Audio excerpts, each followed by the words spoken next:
അപ്പോൾ ആ വചനം കൂടി ലിങ്ക് ചെയ്യുമ്പോൾ എന്താ നമുക്ക് ഈശോയുടെ മനസ്സെങ്ങനെ റീഡ് ചെയ്യണത്? നമ്മളുടെ നിക്ഷേപം എവിടെ ആയിരിക്കണമെന്നാണ് ഈശോ ഉദ്ദേശിക്കുന്നത്? പറ, സ്വർഗത്തിൽ. അതാണ് സംഭവം. നമ്മളുടെ നിക്ഷേപം സ്വർഗത്തിലായിരിക്കും. ഇപ്പോൾ എന്ത് വർക്കൗട്ട് ചെയ്താലും നമ്മളെ ഫെഡറൽ ബാങ്കിലെ കൊണ്ട് പൈസ ഇടണ പോലെ ഇടാമെന്ന് വിചാരിക്കുകയല്ല. എന്ത് വിഷയം ചെയ്താലും സ്വർഗത്തിൽ ദ കണ്ടന്റ് ഓഫ് ഹെവൻ അതിലുണ്ടാകണം. ഇപ്പോൾ ഭാര്യ ഭർത്താക്കന്മാർ തമ്മിൽ അടിച്ച് പിരിയാൻ പോകണം വിചാരിച്ചോ?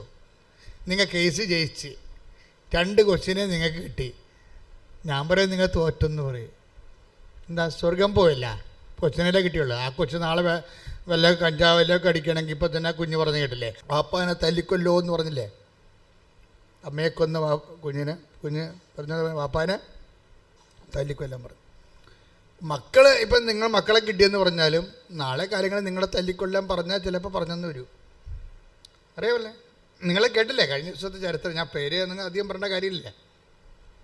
അപ്പം നിങ്ങളിപ്പോൾ ഭർത്താവുമായിട്ട് ഇടിവെച്ച് നിങ്ങൾ ജയിച്ചു. നിങ്ങളുടെ വക്കീൽ കേമനായിരുന്നു.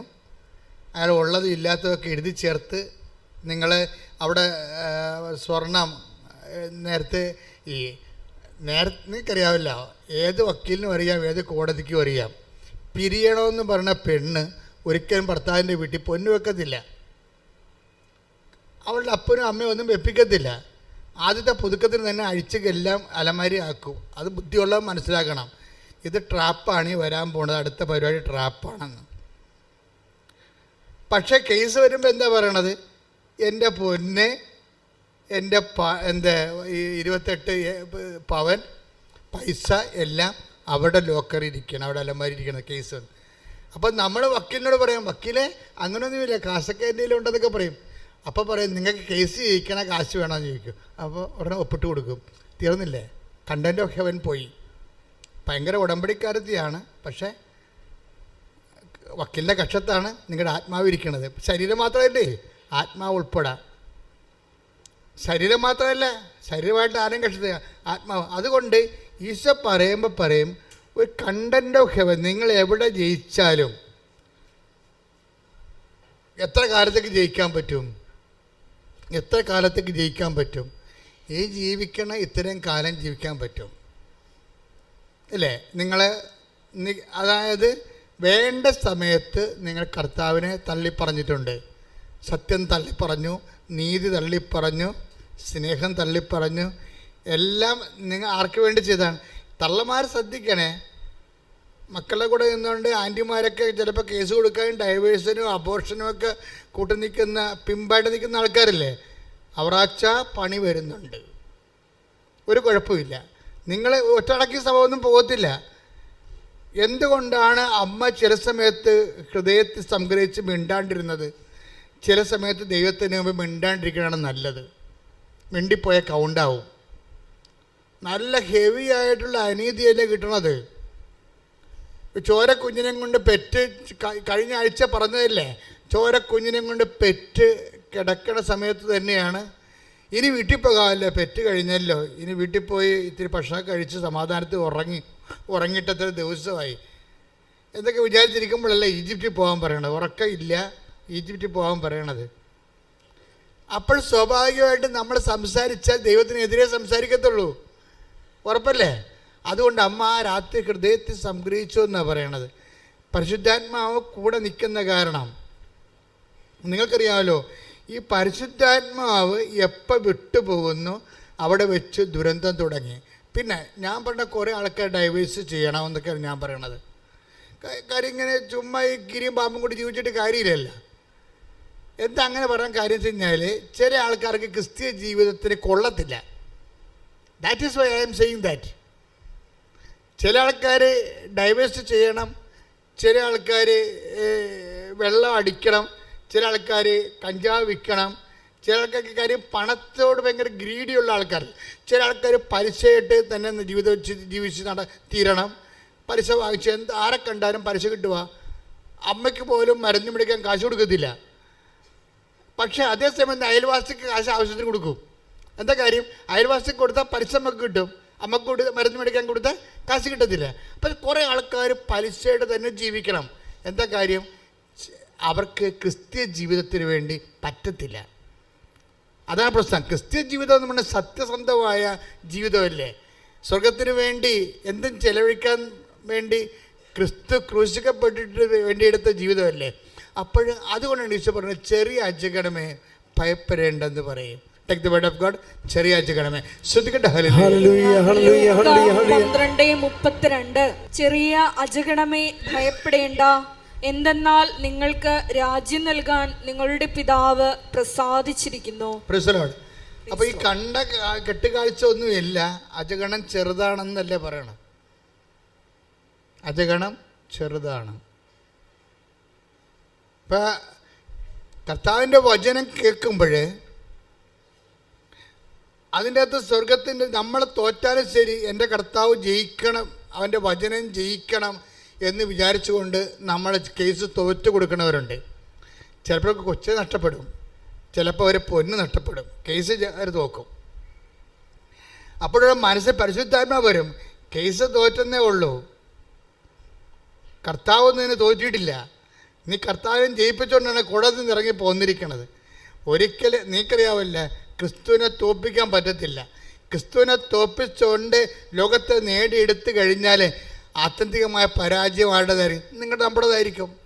പക്ഷേ ഇത് പറഞ്ഞു തരുന്നതന്നെ ആര് വേണം?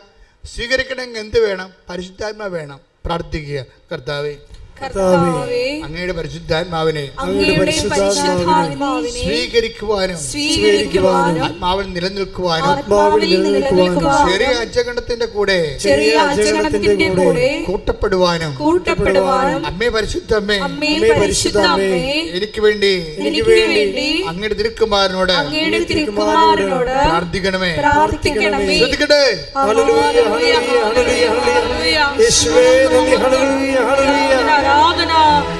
പ്രിയപ്പെട്ടവരെ, അതായത് നമ്മുടെ ആധ്യാത്മിക ജീവിതത്തിൽ ടോക്കണുണ്ട്. സന്ധ്യ ആകുമ്പോൾ ടോക്കൺ എണ്ണി നോക്കണം. ജീവിതത്തിൽ ഒരു സന്ധ്യ ആവില്ലേ എപ്പോഴേലും, പിരിഞ്ഞു പോകേണ്ട കാലം വരുമ്പോൾ ടോക്കൺ എണ്ണി നോക്കണം.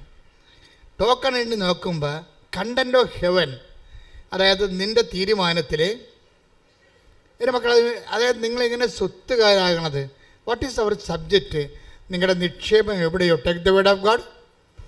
ലൂക്ക 12:34 നിന്റെ നിക്ഷേപം എവിടെയോ അവിടെ നിന്റെ ഹൃദയവും. അപ്പൊ ഈശോ അത് അസസ് ചെയ്തിരിക്കുന്ന വിഷയമാണ്. എവിടെയാണോ നിന്റെ നിക്ഷേപം അവിടെയായിരിക്കും നിന്റെ ഹൃദയം. ഈശോ എന്താ ഉദ്ദേശിക്കുന്നത്? സ്വർഗത്തിൽ നിക്ഷേപം കരുതി വെക്കുവിൻ. അപ്പം നിക്ഷേപം എവിടെയായിരിക്കണം? സ്വർഗത്തിലായിരിക്കണം. എന്ന് വെച്ചാൽ എങ്ങനെയാണ് സ്വർഗത്തിൽ നിക്ഷേപം ചെയ്യണത്? എന്ത് തീരുമാനം എടുത്താലും അതിൻ്റെ അതൊരു കണ്ടന്റ് ഓഫ് ഹെവൻ ഉണ്ടാകണം. അതാണ് ടോക്കൺ. പിടിയാ. എന്ത് തീരുമാനം എടുത്താലും, കൊടുക്ക വാങ്ങേണ്ട തീരുമാനം എടുത്താലും, ഇപ്പം നിങ്ങൾക്ക് നിങ്ങളൊരു പൈസ കുറേ ആൾക്കാർക്ക് കൊടുത്തു, അപ്പോഴേ അവർ തന്നു, പക്ഷേ നിങ്ങൾ തന്നില്ലെന്ന് പറയുന്നു. രേഖ നിങ്ങളുടെ കയ്യിലില്ല. രേഖയില്ല വരുവേ. ഇപ്പം നല്ല ബന്ധമുള്ള ആൾക്കാർ തമ്മിൽ കൈമാറ്റത്തിന് ചിലപ്പോൾ രേഖ ഉണ്ടാകത്തില്ല. പിന്നെ ബന്ധം, ഞാൻ പറയണ എല്ലാത്തിനും രേഖ വെക്കണമെന്ന് ഞാൻ പറയത്തുള്ളൂ. എന്താ കാര്യം? നമ്മുടെ രേഖ ഇല്ലെന്നുണ്ടെങ്കിൽ നാളെ കാലങ്ങളിൽ അവർ തന്നു എന്ന് പറഞ്ഞാൽ തന്നില്ല എന്ന് നമ്മൾ പറഞ്ഞ രേഖയില്ലല്ല. അപ്പം അതുകൊണ്ട് സ്വാഭാവികമായിട്ട് ഇങ്ങനെ വരുമ്പോൾ നമ്മൾ കൊടുത്തതാണ്, പക്ഷെ അവർ കൊടുത്തിട്ടില്ല എന്ന് പറയുന്നു. നമുക്ക് രണ്ട് കാര്യങ്ങൾ ചെയ്യാം. ഒന്ന്, നേരം നിറയുള്ള പരിശുദ്ധാത്മാവിനെ ഈ കേസിൽ കക്ഷിയാക്കിക്കൊണ്ട് പരിശുദ്ധ അമ്മയെ മധ്യസ്ഥം നിർത്തിക്കൊണ്ട് ഈ വിഷയം നമുക്ക് കുറേ നാൾ കൊണ്ടുപോകാം. എന്താണ്? അവർക്കൊരു ബോധം ഉണ്ടാകുന്നിടത്തോളം. പക്ഷെ അവർക്ക് ബോധം ഉണ്ടാവും, നിങ്ങൾ കൊടുത്തതാണെന്ന് തന്നെയുള്ള ബോധം ഉണ്ടാവും. പക്ഷെ അവരത് പറയത്തില്ല. അവരപ്പോഴും പറയും, ബോധം ഉണ്ടായാലും അവർ പറയും തന്നിട്ടില്ലെന്ന് പറയും. അപ്പം നിങ്ങൾ എന്തു ചെയ്യും? നിങ്ങൾ എന്തെങ്കിലും ഒരു മാർഗത്തിൽ അത് കുറച്ചെങ്കിലും കൊടുത്ത് ആ ചാപ്റ്റർ എഴുതി മേടിച്ച് ക്ലോസ് ചെയ്ത് കളയും. അപ്പോൾ ആര് തോറ്റു? അപ്പോൾ നമ്മൾ 2 പ്രാവശ്യം കാശ് തോറ്റില്ലേ? ആദ്യം ഒന്ന് കൊടുത്തു. ഇപ്പം നമുക്ക് ഇപ്പോൾ കോംപ്രമൈസ് ആകാൻ വേണ്ടി ആ സഹോദരനോട് വൈരാഗ്യം ഉണ്ടാകാതിരിക്കാൻ വേണ്ടി വൈരാഗ്യവും പണവും കൂടി ഒരുമിച്ച് വന്നാൽ കർത്താവ് പറയും വൈരാഗ്യം കുറച്ചിട്ട് പണം കൊടുക്കാൻ പറയും. വൈരാഗ്യം കാര്യം നിൻ്റെ സഹോദരൻ നീ ബലിയർപ്പിക്കാൻ വരുമ്പോൾ നിൻ്റെ take the word of God 5:23 സ്തുതിക്കട്ടെ. ഹല്ലേലൂയ ഹല്ലേലൂയ ഹല്ലേലൂയ ഹല്ലേലൂയ ഹല്ലേലൂയ ഹല്ലേലൂയ. യേശുവേ നന്ദി. ഹല്ലേലൂയ ഹല്ലേലൂയ ഹല്ലേലൂയ. യേശുവേ ആരാധന ആരാധന. മത്തായി 5:23 നീ ബലിപീഠത്തിൽ കാഴ്ച അർപ്പിക്കുമ്പോൾ ഒന്ന് പറഞ്ഞേ. നീ ബലിപീഠത്തിൽ കാഴ്ച അർപ്പിക്കുമ്പോൾ നിന്റെ സഹോദരന് നിന്നോട് എന്തെങ്കിലും വിരോധമുണ്ടെന്ന് അവിടെ വെച്ച് ഓർത്താൽ കാഴ്ച വസ്തു അവിടെ ബലിപീഠത്തിന് മുമ്പിൽ വെച്ചിട്ട് പോയി സഹോദരനോട് രമ്യതപ്പെടുക പിന്നെ വന്ന് കാഴ്ചയർപ്പിക്കുക. അപ്പൊ സ്വത്തിൻ്റെയോ സ്ഥാവരയോ വസ്തുക്കളുടെയോ മേലിലെ സഹോദരന്മാരുടെ ഭിന്നത ഉണ്ടായിക്കഴിഞ്ഞാൽ നമ്മൾ കൊടുത്തതാണ്, അവർ കൊടുത്തില്ലെന്നാണ് പറയണത്. പിന്നെ അവർക്ക് ബോധം വന്നു കിട്ടിയതാണെന്ന്, പക്ഷെ അവർ അംഗീകരിക്കണില്ല. പോരണത് പോരട്ടെ എന്നാണ് അവർ വിചാരിക്കുന്നത്. വൈരാഗ്യത്തെ തന്നെ അവർ നിലനിർത്തുന്നു. ഇനി ഇവർ വൈരാഗ്യം വെച്ചിട്ട് നമ്മുടെ എന്നാ കാണിക്കാൻ പോയി പണി നോക്കാൻ പറഞ്ഞാലും നമുക്ക് പണി നോക്കാൻ പറയും. പക്ഷെ ബൈബിള് പണി നോക്കാൻ പറയത്തില്ല. ബൈബിൾ പറയും അവരോട് രമ്യപ്പെടാൻ പറയും. അതെന്താ കാര്യം വെച്ച് കഴിഞ്ഞാൽ പ്രോബ്ലം വെച്ച് കഴിഞ്ഞാൽ അവരുടെ പ്രശ്നമല്ല, നമ്മുടെ പ്രശ്നമാണ്. നിത്യത ഇതിൻ്റെ അകത്ത് വിഷയമാണ്. നിത്യതയ്ക്ക് വേണ്ടി നിന്നെ എടുക്കുമ്പോൾ അവർക്ക് നിന്നോട് വൈരാഗ്യം ഉണ്ടാകും നിലനിർത്തിക്കൊണ്ടാണ് നീ നിത്യതയ്ക്ക് ചെന്നിരിക്കുന്നത്. ടോക്കം പോയി. അപ്പോൾ എല്ലാത്തിനേക്കാൾ സമ്പത്ത് നിത്യതയായതുകൊണ്ടാണ് ബൈബിൾ കർക്കശമായിട്ട് ആ നിത്യതയുടെ കൂടെ നിൽക്കുന്നത്. നമുക്ക് സ്ഥാവരജംഗ വസ്തുക്കൾ നഷ്ടം ഉണ്ടായാലും ക്രിസ്തുവിൻ്റെ പീഡാനുഭവത്തിൽ നമ്മൾ വിശ്വസിക്കുകയും അവൻ്റെ വീണ്ടെടുപ്പിൽ നമുക്ക് വേണ്ടി കൊടുത്തു നമ്മൾ വിശ്വസിക്കുകയും അവൻ്റെ കൂടെ ജീവിതം നിത്യകാലം ജീവിക്കാമെന്ന് നമ്മൾ വിശ്വസിക്കുകയും ചെയ്തുള്ള ആ വിശ്വാസ ജീവിതത്തിന് കളങ്കം ഉണ്ടാകാതിരിക്കാൻ വേണ്ടിയാണ് അവരുമായിട്ട് സ്ഥാപനജംഗ വസ്തുക്കളുടെ കാര്യത്തിൽ നിങ്ങൾക്ക് കോട്ടവും നഷ്ടവും ഉണ്ടായാലും സ്നേഹത്തിൻ്റെ കാര്യത്തിൽ രമ്യപ്പെട്ടുകൊണ്ട് നിത്യജീവൻ ഉറപ്പാക്കാൻ പറയണത് ക്രിസ്തുവിന് മാത്രമേ അങ്ങനെ പറയാൻ പറ്റത്തുള്ളൂ. അതാണ് ക്രിസ്തു ദൈവമാണെന്ന് നമ്മൾ അനുഭവിക്കുന്നതിൻ്റെ കാരണം. ശ്രദ്ധിക്കട്ടെ.